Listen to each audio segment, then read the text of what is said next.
when you don't remember where you came from, which is someplace beyond this world, then you don't remember what you're doing here.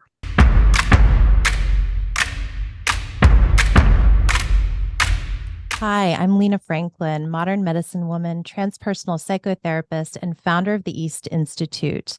Welcome to Medicine Wisdom, a radio talk show that will teach you that to journey inward is your highest calling, that you have the power to heal yourself. Your power and purpose exist within your medicine. Your medicine is the gift your soul came here to share with the world. And I am so deeply honored and excited to share our guests for today. Marianne Williamson, bestselling author, political activist, spiritual thought leader. For over 3 decades, she has been a leader in the spiritual world and in religious progressive circles, the author of 15 books, 4 of which have been #1 New York Times bestsellers. Marianne is an icon in this country and in the world in terms of spiritual transformation. Marianne ran for the Democratic nomination for president in 2020, and she has recently announced her candidacy for the 2024 Democratic presidential nomination. One of the things that I so deeply respect about you, Marianne, is how you are so courageously embodying the spiritual work as you challenge the system. So welcome to Medicine Wisdom. Well, thank you. Thank you so much for having me, and thank you for your kind words. So I just want to share with you, just on a personal level, your work has been so incredibly formative for me throughout so many transformative chapters of my own life. Losing my mom at a young age, and my mom was actually my first spiritual teacher, a Vietnamese Buddhist woman who taught me meditation. And really through her loss and through my experience of grief, I shifted and through the healing path, really found my path of awakening. And so much of your work has really been a guiding light for me on that journey and throughout different moments. So I really thank you for that. And specifically, a return to love, which was your very first book, published in 1992. And I want to dive into this rich conversation today, just sharing a quote from A Return to Love. And then I would love to pitch it over to you, because I feel like this quote really, it embodies so much of how you're showing up in the world today. So this has been a powerful teaching for me on my own path. Your playing small does not serve the world. There is nothing enlightened about shrinking so that other people won't feel insecure around you. We are all meant to shine as children do. We were born to make manifest the glory of God that is within us. As we let our own light shine, we unconsciously give other people permission to do the same. As we are liberated from our own fear, our presence automatically liberates others. Thank you for that. And my question is, how does this work? How has it informed your motivation to show up now in the political realm today? Well, it's interesting that paragraph from A Return to Love has become so famous over the years. It's not a poem from the book. It's not even a separate paragraph from anything else. It's in the, I think, personal power work section in A Return to Love. And the entire book is my reflections on the principles of the Course in Miracles. So the idea that people are enthusiastic about, the idea that we're more afraid of our light than of our darkness, is actually just one of the principles from the Course in Miracles. I always say about that paragraph in that book, I say, if you like the paragraph, read the book. There's so many paragraphs in there. Right. But it certainly hit a nerve, didn't it? Because it speaks to the resistance that we have, the resistance we have to being all that we can be. And, running for president, it's interesting because when I kept my work only within the spiritual field, I got some criticism and blowback from the world, but in general, our world of transformational wisdom, spirituality, etc., is its own silo. We sort of keep to ourselves. it kind of works for us that, we're sort of the women on the, the outskirts of town and so forth. But when you try to bring what we see as the higher transformational wisdom, and as you yourself say, is the highest calling, that what we think and the inner life is the level of cause. Everything on the outside is the level of effect. When you try to bring that to the world, the blowback it can be quite vicious. You really look back to history and to witch burnings, and so many times when there's this misogynistic anger thrown, whether it was medicine, as you talking about, medicine women. I was reading a book, I think it was Barbara Ehrenreich wrote it. Barbara Ehrenreich, who died recently, and we all know her for her writing about workers and workers' rights. But one of her very early books, if not her first one, was about the women who were medicine women who were burned at the stake. And she was talking about how it was the advent of what was really the beginning of modern medicine, who felt, and the people who were part of that, who felt very threatened by the medicine women who knew about herbs and who knew about all the various ways that one could heal naturally. And even though we're not burning women at the stake, although if you look at certain places in the world, very, very awful, horrible, violent attacks on women are occurring even as we speak. Even here, although there's not that kind of externalized violence towards women, I'm experiencing it. I see the anger of the system towards anybody offering a more expanded view, the need to denigrate, the need to mock, the need to minimize, the need to paint it as something that it's not. And I have to tell you something, often that comes from women, every bit as much as from men. So to me, that, even though that paragraph, I've always felt, why that paragraph? I think right now that paragraph is speaking to me, that just keep shining, just keep shining. A friend of mine said to me at the beginning of my campaign, just keep your eyes on the light of the fire. But a lot of us have to keep our eyes on the light of the fire. And there's another aspect of that too.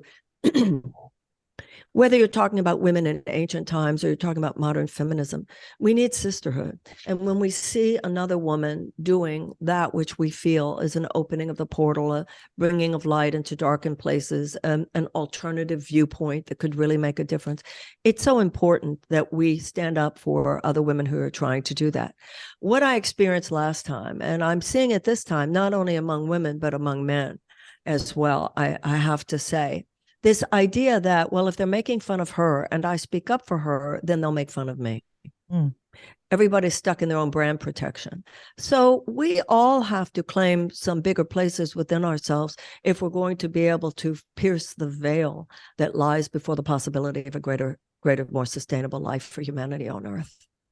Absolutely. Thank you so much for shedding light on that and really seeing that intersection of the ancient, I think about the matriarchal societies, women really being deeply connected to the earth and the medicines of Pachamama, Mother Earth, and this need to bring this wisdom and healing the sister wound and healing the divine feminine into modern society. I mean, these are the systems that have been created through this hyper masculine collective ego. So how do you feel we do that, especially for those who may be more on that spiritual path? How do we integrate, those teachings, the essential teachings of the divine and of God into truly healing our country and healing the world?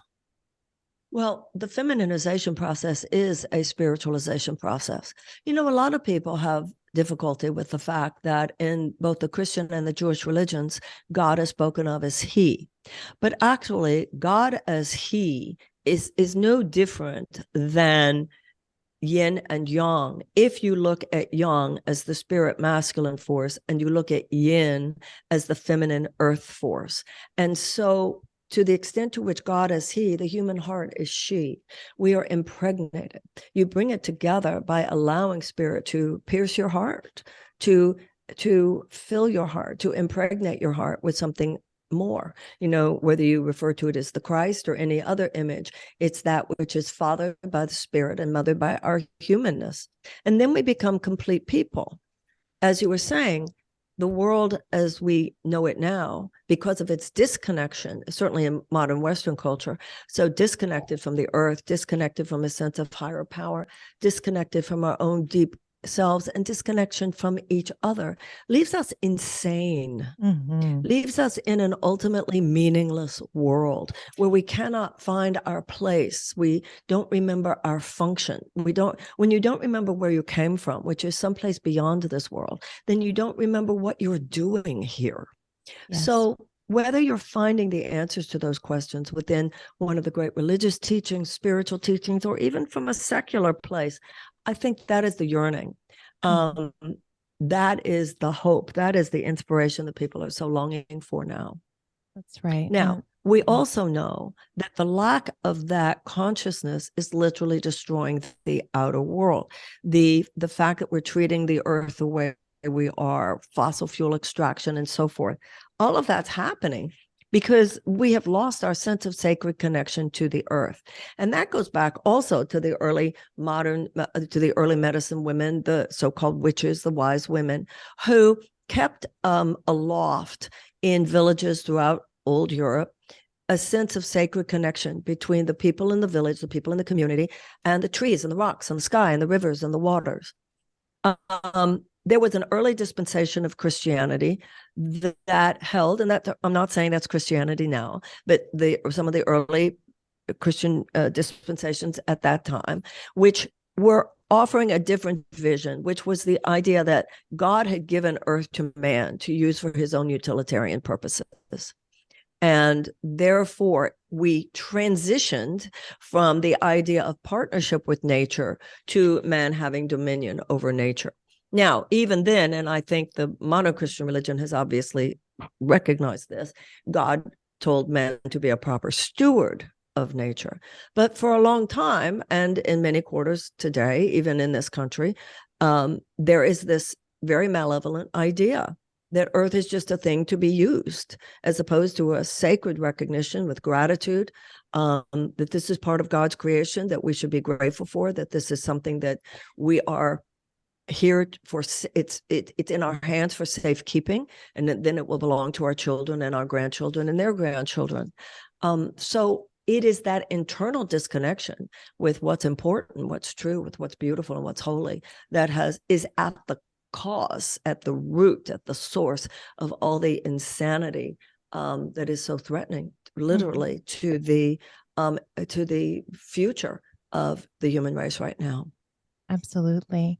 And in that threat and in the insanity, and we see it everywhere, the way that our systems are created, the way that policies are created, how do we reconnect with that essential nature of who we are, that all that is sacred, the interdependence with our soul and our body and this miraculous planet? What can we do on a day-to-day basis? We do it through prayer. We do it through meditation. We do it through forgiveness. We do it through, first of all, I don't know of any serious spiritual or religious practice that does not emphasize the power of the morning. If I didn't do my Course in Miracles lessons in the morning, I don't think my nervous system would be able to endure the chaos of this moment. And I think that's obvious when you see the mental health crisis. People are falling apart because if you do not ground yourself, in that which is higher, and the first thing you do in the morning is you go to the newspaper, digital information, and just download the stress of the world, then good luck at not falling apart before noon. But many people now realize this. It's our meditations, it's our prayers, whatever practice, doing the work of forgiveness, doing the work of atonement, doing the work of trying to be the people that we know God created us to be. Absolutely. And what I'm hearing is a dedication to that. There's a discipline to it. Right, exactly. And, because at this point, nobody listening to your show, when you say something like, how do we do it? Everybody knows how to do it at this point. We've all read the same books. We've all listened to the same tapes. We all get it. The issue is exactly what you just said, the discipline. And remember the word discipline and the word disciple come from the same root. Mm-hmm. To be Yes. a disciple of that which is higher. The thinking that dominates this world is based on fear, and it breeds fear, it breeds stress, it breeds anxiety, it breeds depression. And so dismantling that thought system and standing for love, not only in our personal relationships, but in the world, that is the calling of our time. You were talking about the calling of the inner life, but I don't believe that the calling of the inner life is to just keep it in the inner life. There's a line in the Course in Miracles where it says, the closer you grow to God, the closer you grow to your natural talent at protecting your brothers. When I truly dwell in my inner world, then I connect more deeply to you. Mm-hmm. That's right. And in that, I'm feeling a thread also of the balance of the masculine and feminine energies and what you're saying, because disciple, discipline, I mean, that's kind of more of a yang energy, actually. And so it brings me to open up some space to talk about how, kind of going back to that initial teaching we shared, how do we show up in our light, embodying love in a world where there is so much density and so much fear? What does that look like in terms of cultivating resiliency, perhaps for you? I mean, you do this every day, and you're at the forefront every day and receiving fear-based projections all the time. What is your mode of resiliency building? Well, first of all, as I said, for me, I'm a Course in Miracles student, but the Course has no monopoly on truth. There's no one path. There are universal spiritual themes at the heart of all of them. For me, because I'm a Course in Miracles student, that is a very powerful meditative practice for me in the morning. And then there's a prayer in the Course that says, where would you have me go? What would you have me do? What would you have me say, and to whom? So to say that your day belongs to God, if you look at nature, if you look at the way the planets revolve around the sun, there's some higher power, clearly, whatever name you give to it, that keeps planets revolving around the sun, that keeps the cells in your body in some level of organization. So there is some divine intelligence, there is some higher intelligence that is indisputable, regardless whether you see it in spiritual or in secular terms. Now, my faith is that my life is part of that, and that this higher intelligence has a plan, as it were, by which all of us can play our best part, our highest, best part in the healing of the world, just like a flower bends towards the sun. So you're not downloaded how the day is going to go, but you were given moment by moment opportunities. So every single moment is an invitation to be the best that we can be, and often also a temptation to fall into our ego default positions. Now, first of all, it's that. So it's in any given moment. Who are you choosing to be? In any given moment, are you there in kindness? Or are you there in something less than kindness? In every given moment, are you there to show up to give what you might give? Or are you looking to it for what you might get? In any given moment, are you trying to bless the person in front of you? Or are you judging or blaming the person in front of you? That's the discipline, right? Now, when you do shine your light, and you and I have already discussed this here, some people will really appreciate it, and some people really won't. So you take the appreciation, the honor, the love, the respect from the world, and you embrace it, and you be grateful for it, and you show those people that you're grateful for it, and you allow it to strengthen you. And then when you get the blowback, when people are lying about you, when people are betraying you, when people are undermining you, there's a lesson in that one as well. Not to close your heart, to learn from it. And you begin to feel a kind of mantle of protection. I went through something just the other day, and I realized that I wasn't brought down by it the way I was when something similar happened before. I mean, I'm human, I felt it. But a lot of what I've been thinking about recently, because I've worked on it so much in people's personal lives, including my own during my career in the last 40 years, but also in terms of what I wish to offer as a leader of the country, is how do we endure a crisis and how do we transform a crisis? And you endure it by remembering that only love is real. Only love is real. And everything else will right itself. Kind of like when you when you are in a car and you begin to lose control, we're all taught this when we learn to drive. Don't grab the wheel when that's happening. Take your hands off the wheel. It will self-correct. Mm-hmm. Don't lash out. Don't do anything stupid. Don't react to circumstances that are less than loving in any way that is reactive. Maybe you respond, but you don't react. And in time, the situation will transform. So we all have, in the Course in Miracles, it says we all have a highly individualized curriculum. The relationships, the circumstances that give us that opportunity to become better than we have been, and to constantly be challenged by the places in us and in the world that still need healing. And isn't that such a law and unfolding of nature moving through us if we're willing to be present to it, right? Yeah. Marianne, I'd love to move into really that intersection of leadership and the way that you've shown up in different chapters of your life in this, present moment. It's with the energetic resonance of love and in the leadership embodiment.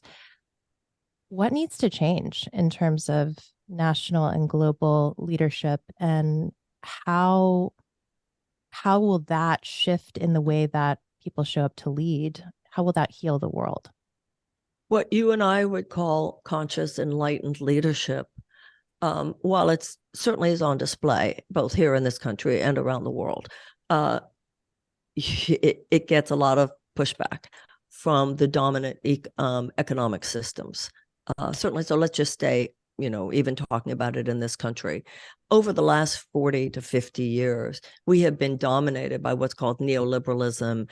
It's an economic system of trickle-down economics. It's basically the idea that short-term profits for huge corporations should be the governing principle of our society.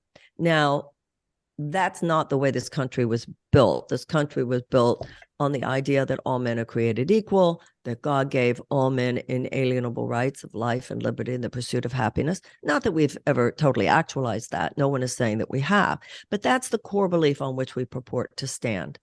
And in the Declaration of Independence, it says that governments are instituted to secure those rights. Now, then later, that was in 1776, during the 1860s at Gettysburg, Abraham Lincoln said, he added to those foundational principles, saying that ours was to be a government of the people, by the people, and for the people. But because of that economic system that I just mentioned, which still dominates our country today, we are not functionally a government of the people, by the people, and for the people. We are a government of the corporations, by the corporations, and for the corporations. It is an amoral economic system which puts the short-term profit of huge corporations and the moneyed forces that they represent before the health and safety and well-being of the people of this country and the people of this world. So that system is institutionally resistant to what you and I would call enlightened leadership. Right. Because enlightened leadership would be saying, no, we need to transform that. That is not good. That is not healthy. That is not true. That is not beautiful. It's destructive of people. It's destructive of animals, and it's destructive of the earth. And that's what that's the turmoil of the moment in which we live. Now, that turmoil has always been with us from the beginning of our country. We had 56 signers of that Declaration of Independence, and 41 of them were slave owners. So there has always been this dichotomy in this country. There has always been that struggle inherent in the life of every generation of adults. And it's simply our turn. Now, in the past, enlightened voices have pushed back. Abolitionists pushed back against slavery. Women's suffragists pushed back against the institutionalized oppression of women. The civil rights movement pushed back against segregation. And now it's our turn. And we must, in a nonviolent, peaceful, loving, but very powerful and fierce way, because the divine feminine is fierce, it's our turn to push back. Because anytime you have an immoral system, like I've described, it has I'm sorry, I take it back. It's not an immoral system, it's an amoral system. But anytime you have an amoral system, it will lead to immoral consequences because there is no one who sees their responsibility, their ethical responsibility to proactively do good by people, animals, and planet before their fiduciary responsibility to the stockholders of huge corporations. Yes, yes, yes, to all of that. And so for those tuning in, especially I think about the women that I work with. I work with mostly women here at the East Institute in like a 3-month intensive plant medicine based multidisciplinary healing program. And inevitably, what I see over and over is this ignited passion and desire to step into this leadership role in their lives, whatever their lives look like, to continue to be conduits of light on this planet. So for especially when we're talking about, women and the divine feminine and that awakening that is so needed to create this energetic balance on this planet, how do we do that on a day-to-day basis? What is our responsibility? Well, once again, you pray or meditate in the morning. You realize that everything that is happening that day, you ask, where would you have me go? What would you have me do? What would you have me say and to whom? You know that every human encounter, nothing's accidental. Am I being the alternative in that encounter at this moment on this day? You seek in whatever area you're in, whatever your job is, whatever your relationships, whatever your family. Am I a person who is a space of greater possibility for the people around me? Do other people feel called to their greatness? Do other people feel loved? Do other people feel, the Course in Miracles says charity means that you are willing to hold a space for people beyond what they have already achieved. Mm-hmm. So it could be casual encounters. Are you as kind as you could have been? Yeah.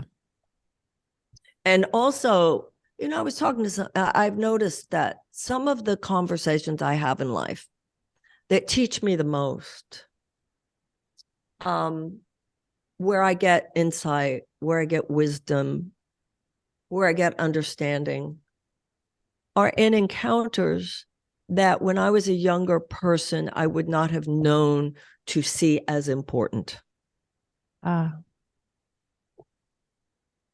Yes.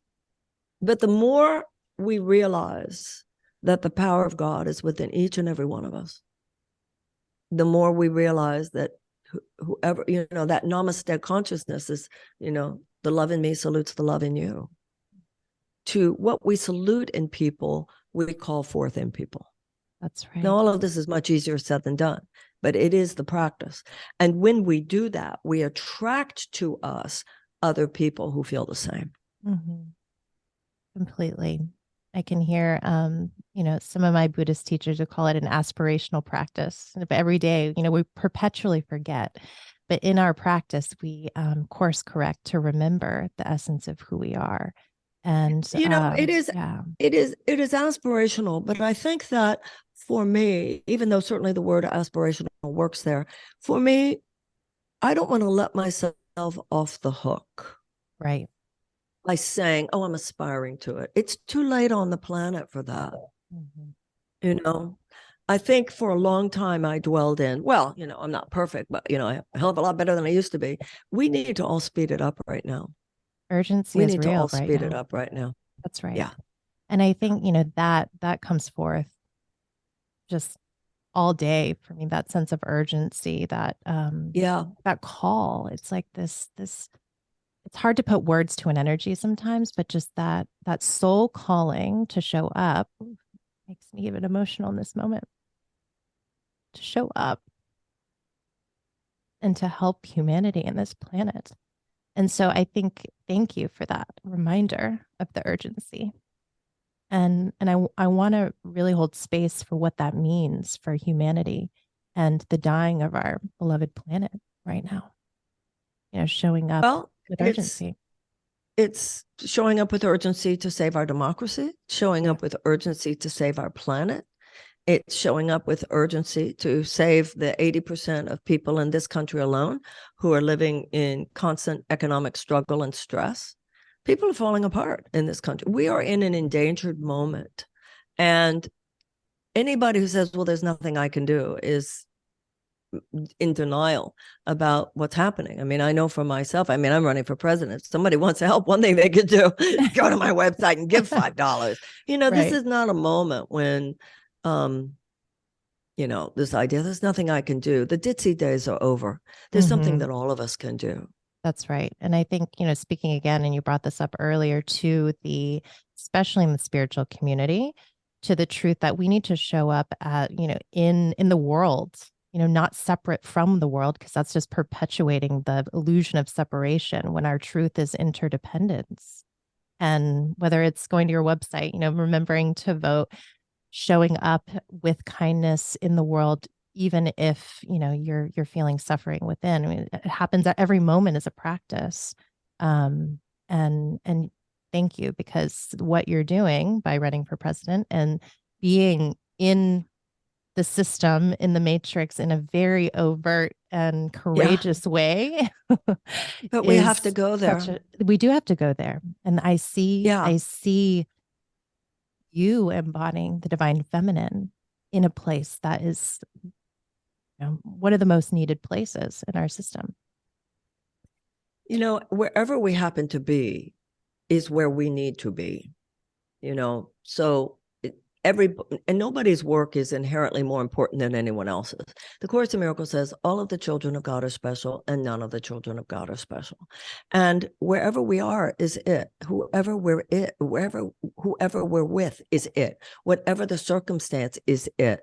Because as you've been saying, it's not the outer world and the miasma of the outer world that really expresses the deeper dynamic of the growth of souls and the evolution of the human race. So the universe, I like to think of the image of the GPS. Humanity has taken a wrong turn, but the universe is like a GPS. It will just recalibrate automatically what the path is. So if each of us, it's really not about figuring out what to do. It's about surrendering ourselves and being available to be the conduit for a higher self in anything that we do. And I feel it happening, but we're living at a time when it's as though there are two simultaneous worlds. There's one world that's clearly falling apart, but there's another world that is struggling to be born. And what we have to ask ourselves is, am I conspiring even passively today with the world that's falling apart? And if you were choosing neutrality, then yes, you are conspiring passively with the world that is falling apart. Or am I proactively taking part in the recreation of the world, in the regeneration of the world, in the repair of the world? What will happen is what we choose to happen. Doing nothing at this time is choosing chaos and destruction, but choosing to, in whatever way calls to us, being a positive influence, a positive force. And I do think that means, for those of us who live in advanced democracy or any democracy, that does mean participating, because those levers of power, whether they are in support of insurance companies, pharmaceutical companies, big food companies, big agricultural companies, big chemical companies, gun manufacturers, oil companies, or defense contractors, if we do not intervene with the system by which those forces are given so much power, even at the expense of the empowerment of the vast majority of people, this cannot continue without catastrophic consequences, if not for us, then for our children or our grandchildren. That's right. Absolutely. And I really appreciate you pointing out that aspect of neutrality, that we're actually enabling that, the maladaptive systems and what is harmful and all the catastrophe. Yes. And I think also that is also connected, definitely. I so agree with you. None of this like, well, I'm not trying to hurt anybody. No, that's not enough. Are you trying to help somebody? But also, even when you said earlier, what do we do? We've got to stop pretending we don't know what to do. The age of the ditziness is over. On one hand, we say that we're empowered females and we're all of that. And then the next sentence, we're saying, I think that we need to be very fierce with one another Yeah. We need to stop coddling in ourselves or each other. This acquiescence to, in a way, to the trauma of this moment. Of course, everybody's traumatized. It's a traumatizing moment. Of course, everybody's anxious. It's an anxious filled moment. When people say, I have an anxiety disorder, who doesn't? And I've been saying for years, if you're looking at the world today and you're not depressed, who are you? But when you look at the generations before us, including great women, including great medicine women, including the women of indigenous cultures, the old witches, etc., they've endured worse than we're enduring. When you look at what the women are going through in Iran, when you look at what women are going through in Afghanistan, those of us in the West, we need to toughen up now. And we need to, I believe, yes, recognize that these are hurting and hurtful times. But the planet literally will not survive our waiting till it's all perfect before we show up. Right. And I think that we've become habituated to, are you okay? When we need to habituate ourselves to, what fabulous, glorious, important thing are you doing at this moment? And how can I help? That's right. It reminds me so much, what was coming through is the goddess Kali of destruction, like the absolutely. the fierceness of Kali. That's the energy. The divine feminine. Yeah, absolutely. She's fierce. And when you mess with her babies, she's had enough. And that's what we need to embody now of the divine feminine. She doesn't just say, oh, it's a spring equinox, so, we'll chant. Yes, chant and protect those children because they are at risk. Right. And that's the, masculine energies embodied within the feminine that are needed so desperately right now. So desperately. Absolutely. So, Marianne, I want to respect your time, and I'm so grateful for this conversation and thank you. All that you bring to the world, truly. My last question is, I know you do a lot of teachings around transform your thoughts, transform the world. And so, we talked about meditation, prayer. Is there anything else that you can share with our listeners around how to continue that path of transforming your thoughts as we continue to create a love-based reality, dissolve fear? Every thought is either in the category of love or the category of lovelessness or fear. We've already talked here about how neutrality is really in service to fear, whether we mean it to be or not. And I hope that, when I think of how this country could change and how this world would change, if American women in the Western societies, whether we're American or not, in any advanced democracy, if we rise up at this time, the changes we could make in this world. And for those who feel moved, I hope they will go to my website, marianne2024.com. If you feel that there's something there worth investing in, I hope people will give $5, $10, $25, $50, whatever is right for you. This is an extraordinary opportunity, and I hope people will join with me so that something miraculous can happen. Right. That's right. Is there anything else you want to share that feels at the forefront of your heart? Yeah, that I hope people will, and that I request some help as a sister. Yeah, we can do great things here, but I could really use some more sisters at my side. That's right. Yes, we're going to rally the sisters. We're going to rally the sisters for you. Thank you so much. Thank you for all that you do and all that you are. Very Thank grateful. You. Yes. God bless you. Thank you so much. Bless you, Marianne. Take good care. Okay. Thanks. Bye-bye. Bye.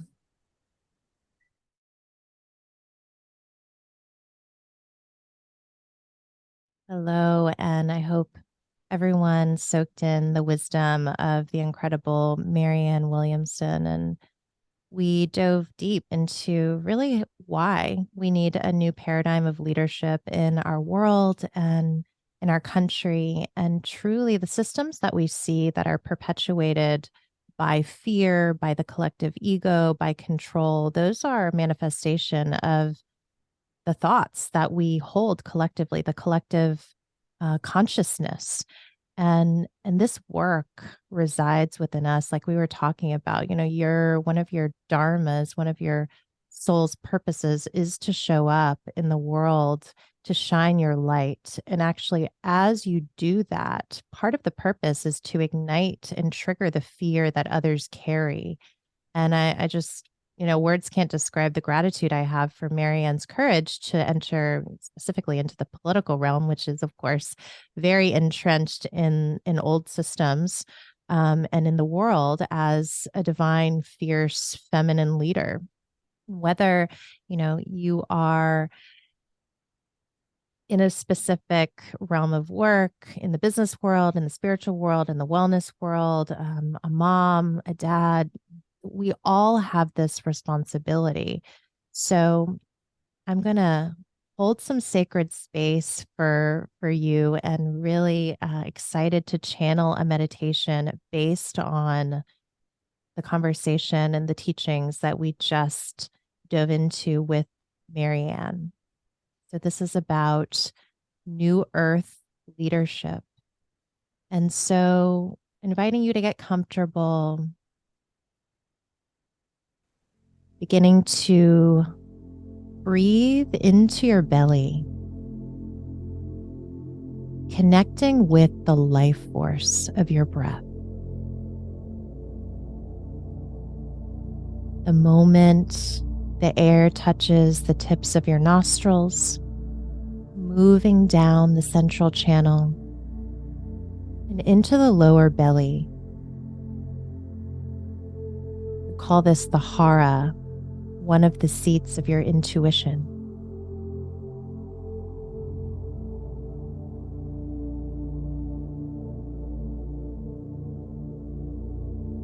You may notice particular mental energies or emotional energies present here.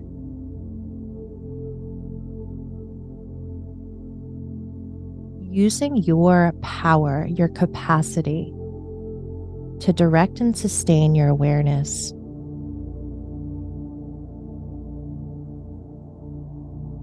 Witness the thoughts flowing through your consciousness, and witness the emotional energies that are present for you in your body in this moment. No judgment, full acceptance.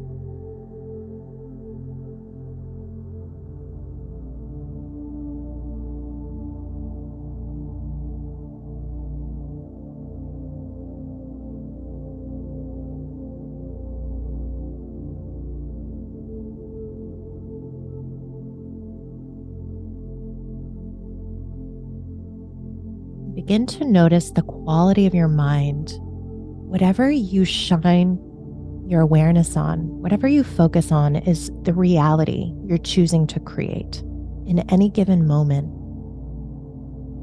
So as you breathe down the central channel into the lower belly, the hara, connecting deeply with your inner knowing, your intuition,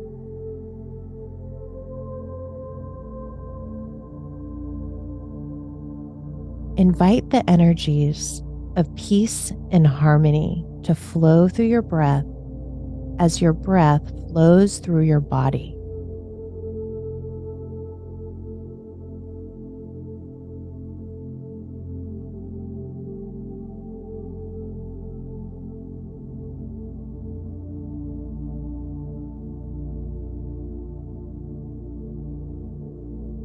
Inhale, the belly expands. Receive the breath, that you are worthy to receive the power and the goodness of each and every inhale. As you exhale, let go. Choose to let go of fear-based thoughts, fear-based energies.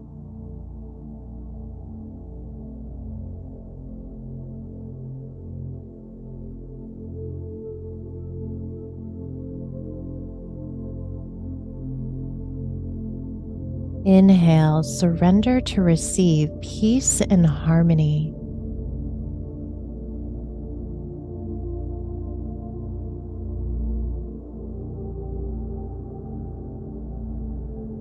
Exhale, let go of any thoughts or energies that are not of service to your highest self, to the essence of love that is your true nature, the energy of your soul.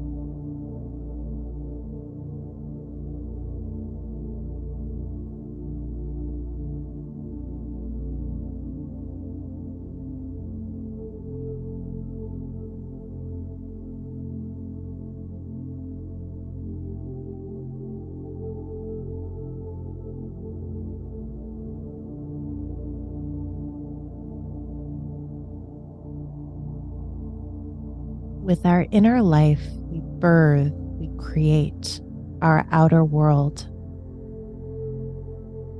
It begins within, so we can take it without. Each breath based in peace and harmony creates that reality on our planet, here on Pachamama, Mother Earth.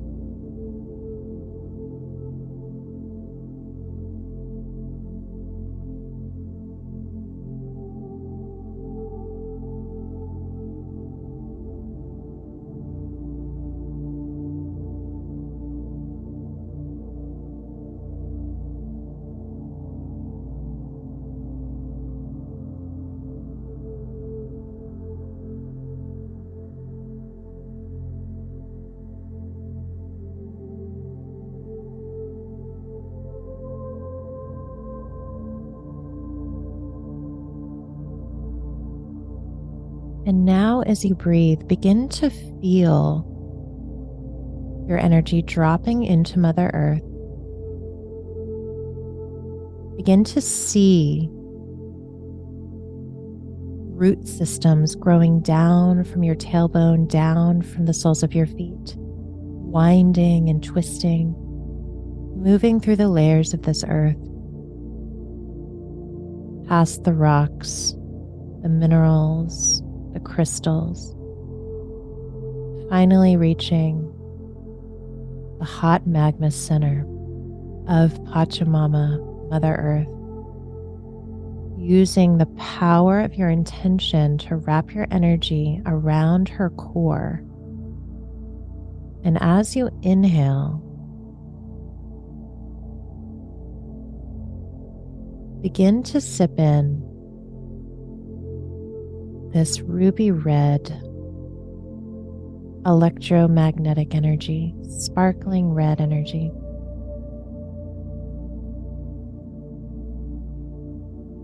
Moving and winding, twisting,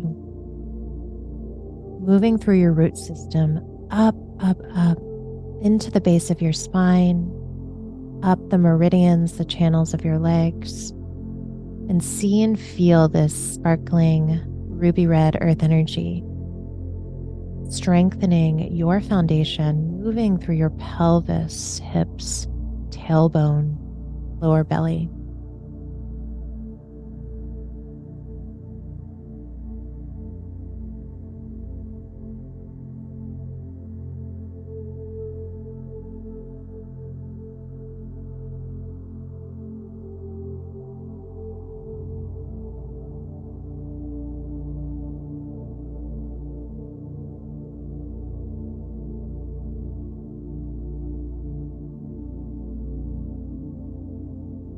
Exhale, let go of what no longer serves you. Fear, self-doubt, unworthiness, separation.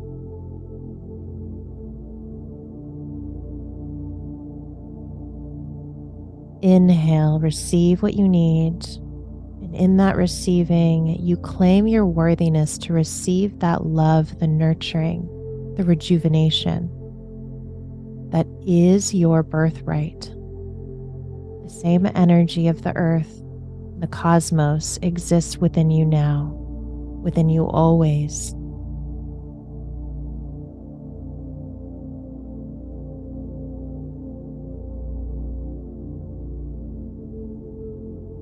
Feel the body sensations awakening as you receive this nurturing from the earth energy, strengthening your sense of safety, stability. This inner foundation where you build your reality within and without. based on love, based on connection, compassion, and kindness.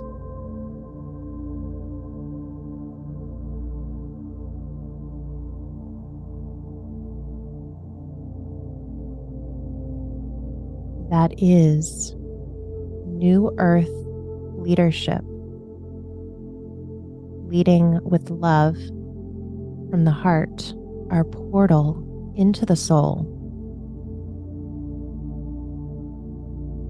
Inhale that earth energy up, up, up the central channel into your own heart space. Your heart space is the embodiment of the heart of humanity, the heart of existence, the heart of creation. Placing one or both hands over the heart, grounding that earth energy here, gathering this ruby red energy. Exhale your heart energy down into the earth, giving love, compassion, kindness. Love for all beings, for the planet, compassion for the suffering of sentient beings in the planet, kindness for all you touch.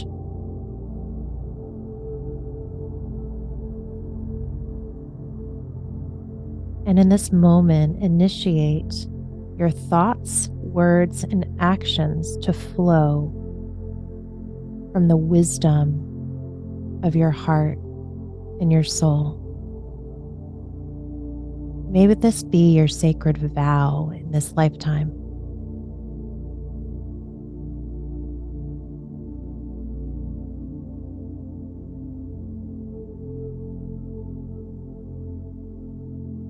I vow to think, speak, and move from my heart. Allow that to be your mantra. I vow to think, speak, and move from my heart.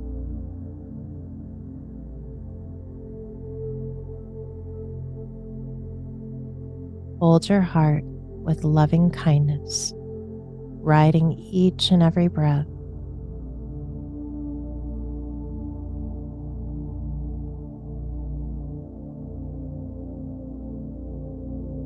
You are a leader of this new earth. That is our birthright. That is why we came here. That is our gift to the world, the gift of our soul that flows through the heart.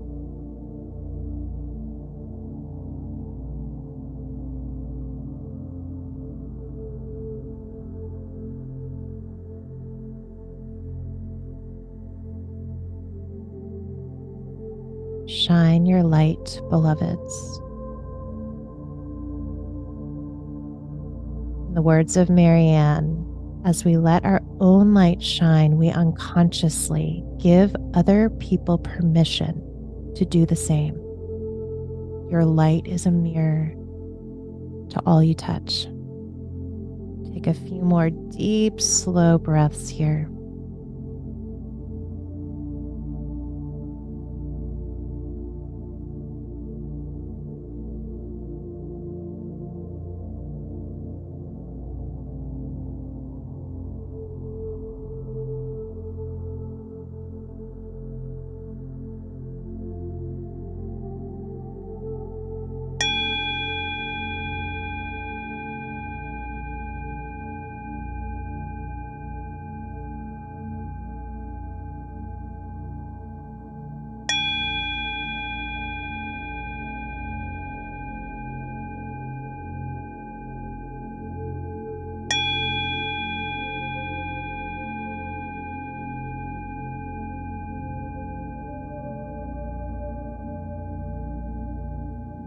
On the next inhale, begin to bring gentle movements to the fingers and toes. Taking some deep clearing breaths to come back fully into your body. And continuing to stay connected to your heart energy, may you move forth on your heroic human journey as a leader of this new earth, moving from the wisdom of your heart. Thank you all so much for joining me in this rich and potent, alchemical, transformative conversation with the incredible Marianne Williamson, and for joining me in meditation. We are here to embrace a new paradigm of leadership, and remember, transform your thoughts, transform the world. The world needs your medicine, the gifts that only you have. Thank you so much for tuning in to this week's episode of Medicine Wisdom. If this episode resonated with you, be sure to give this video a like and subscribe to my channel. If you're interested in learning more about this week's guest, be sure to check out the show notes below for the links. And don't forget to follow me on both Instagram and TikTok at I am Lena Franklin. Join me every Wednesday on my YouTube channel for new episodes of Medicine Wisdom. Aho Munai.